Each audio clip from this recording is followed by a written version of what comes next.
Presidente da República Geraldo Zorta apoio a ideia do governo a modernizar a polícia na segurança e a fronteira. Presidente da República hato questão de banhir halau encontro com Ministro Interior Francisco da Costa Guterres e a Palácio Presidencial Nicolau Lobato Bairro Pite Quintane.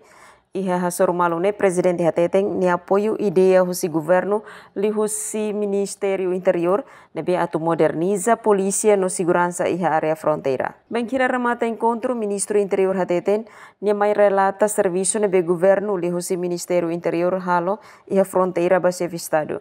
No iha bibang Presidente husu o insa serviço dia kameten gestão iha fronteira. Presidente depois informou-se quando vai serviço balu liga a gestão de fronteiras.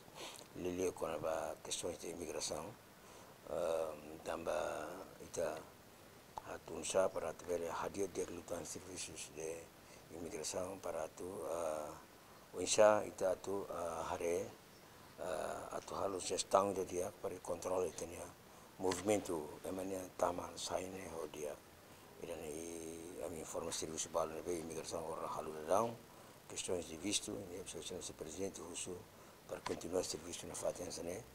E para tu hadir dia kelutan itu gestão de imigração de fronteiras, né? Depois husumo satu questões de segurança tu husu na Faten para manter na Faten nível de segurança ne bem maka dia e colabora na Faten husu na Faten atu comunidade mos colabora na Faten jovens sermos colabora na Faten para itu atu belehetan